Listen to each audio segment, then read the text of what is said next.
Today we're going to talk about your normal distribution curve or bell curve. This is what it looks like, and we'll go a little bit more into detail in just a few minutes about what the numbers and the shadings of it mean. What is a normal distribution curve? If you draw a normal distribution curve, that's what it should look like, where it's called a bell curve because it looks like a bell. Three things that a normal distribution has is that it has a mean, a median, mode. It has an average. Your average is going to be right here in the middle. It has symmetry. It is symmetrical about your mean. 50% of your data falls above your mean. 50% of the data falls below your mean. The definition of standard deviation is the measure of how spread out your numbers are from your data set. So let's say we have 20 numbers between 2 and 10, then our bell-shaped curve is going to be a lot taller. If we have 20 numbers from 1 to 2,000, then it's going to be spread out a lot and it's going to be shorter. So your standard deviation is how far apart those particular numbers are that you have in your data set. You've need to know exactly what a normal distribution is. A normal distribution is a very important statistical data distribution pattern that occurs in many natural phenomena, such as the height of people, blood pressure, the lengths of objects produced by machines, the number of minutes it takes to travel from one place to another. You also have some information about what that curve that you had. Certain data when graphed is a histogram. Remember the little bars that were vertical? The data on the horizontal axis and the amount of data that's on the vertical axis. It creates a bell-shaped curve that is known as a normal curve or a normal distribution. This is a normal distribution curve, and we have some information here on it that I want to talk specifically about.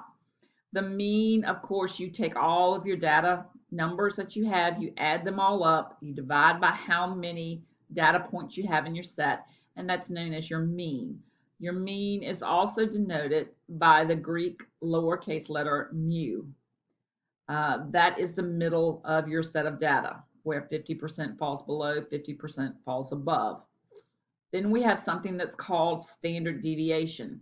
In this curve, it's denoted as an S, but I'm going to change it to standard deviation, which is your lowercase sigma, which is what you would probably see on your SOL test if you were taking it this year. So I'm going to change all those S's to the lowercase sigma. And in order to get your mean, you have to come up with your standard deviation. And we'll talk about how to come up with your standard deviation in a minute. This is some information that is known as the empirical formula or the empirical rule. And the empirical rule simply tells us that we have 68% of the data that we have is going to be between a -1 and a +1 standard deviation of the mean. 95% of the data comes between plus and -2 standard deviations above and below the mean. And then 99.7% of the data is between -3 and +3 standard deviations above the mean.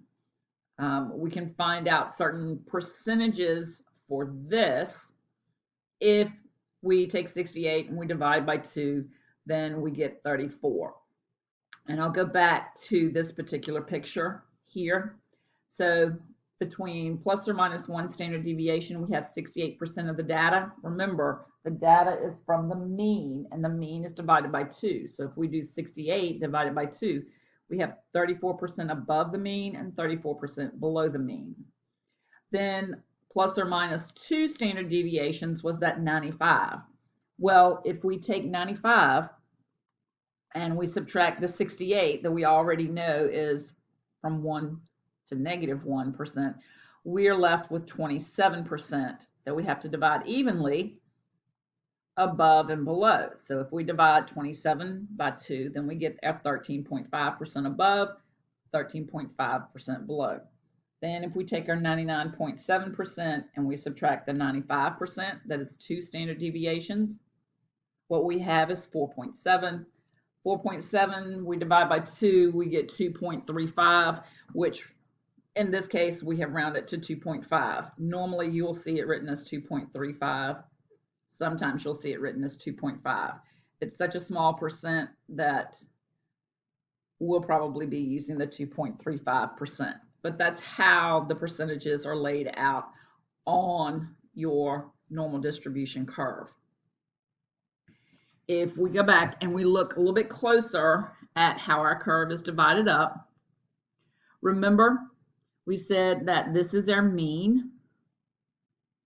To the right of our mean is plus 1 standard deviation, plus 2 standard deviations, and plus 3 standard deviations.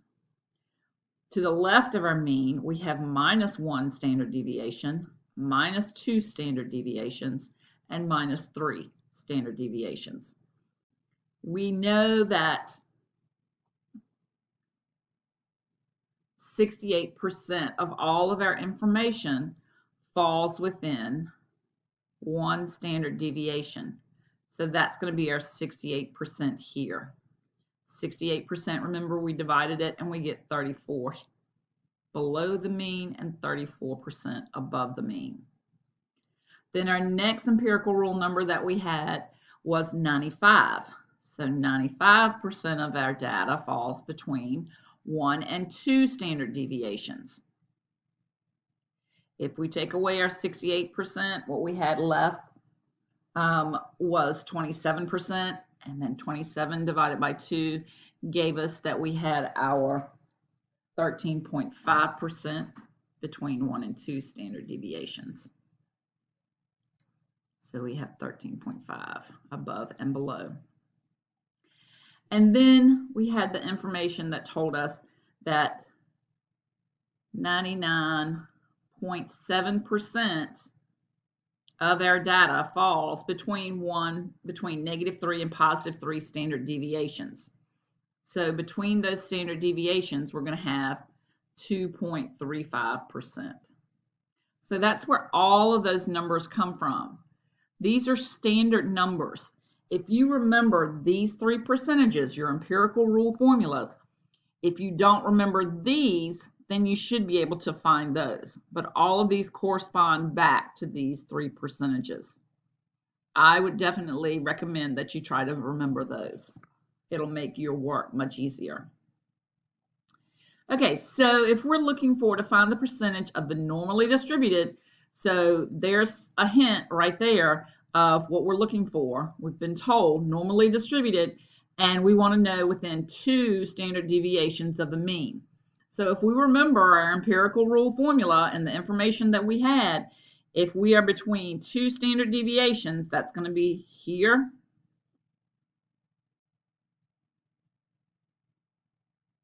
and here. Sorry about the dogs barking in the background. Okay, so if we remember our empirical rule formula, then we know from -2 to +2 standard deviations, we have 95% of the data. All right, so we know that 95% of the data lies within 2 standard deviations. If we look at this one, we're talking about within 3 standard deviations. Well, 3 standard deviations was the larger, the 99.7%. And if you don't remember that, then pause the video and go back where we drew all of our percentages on there. Okay? We've got an example of the type of question you might be asked. At the New Age Information Corporation, all ages of all new employees hired during the last 5 years are normally distributed. So there's your hint right there as to what you're going to be doing. Normally distribute. Within this curve, 95% of the ages centered about the mean are 2.46 and 37.4 years. 95%, remember, is our two standard deviations. So if we fill in our information and we know that our two standard deviations above is our 95%, all we have to do is to go back and add those two numbers together, divide by 2, and that's going to give us our mean. So that's how I came up with 31. Then it asked to find the mean age and the standard deviation of the data. So this I found was my mean. These two I added together, because remember, 1 is halfway between the 0 and 2 for our mean. Add those two together, divide by 2 again, and I get 34.2. So if I go to plug in my information, plus 1 standard deviation is going to be 34.2. If I take 34.2 and I subtract 31 from it, that gives me my standard deviation. So my standard deviation in this case is 3.2. And you can go back and you can look at all of these. I subtracted 3.2 to get that. I subtracted 3.2 from 24.6 and got that. And I added 3.2 to 37.4 to get that. So my standard deviation, 95% of my information was between what? 2 plus or minus 2 standard deviations. So that's how I found that out. The next one, Carlos plays video games in a week, is normally distributed. So if he plays an average of 15 hours per week, okay, here's the hint. Average is the same thing as what? The mean. So that's going to be my mean. That's going to go right there in the middle, right? It has a standard deviation of 3 hours. So they tell us what my standard deviation is. So if I go back and I plug in all of my information, I know that my mean is 15. I know that my standard deviation is 3. So that gives me enough information to draw my curve and label all of this under here. This is standard for every curve. This under here is specific to this particular piece of data information. So I add 3 to these and I subtract 3 from here to get below it. And then what they want to know is what's the probability of Carlos playing video games between 15 and 18 hours per week. Well, another thing I'm going to look at, remember our percentages that I told you I'd like for you to remember? Here are all of our percentages put on there.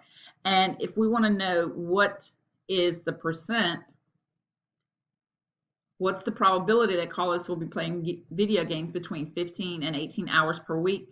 What percent is right here for 15 to 18 hours per week? What percent is that? That's 34%. So 34%, or there's a probability that he will be playing 34% of the time. What's the probability of Carlos playing video games between 12 and 18? So if I extend this and I go from here, then I add up these two percentages. So his probability is 68% of the time he's going to be playing somewhere between 12 and 18 hours per week.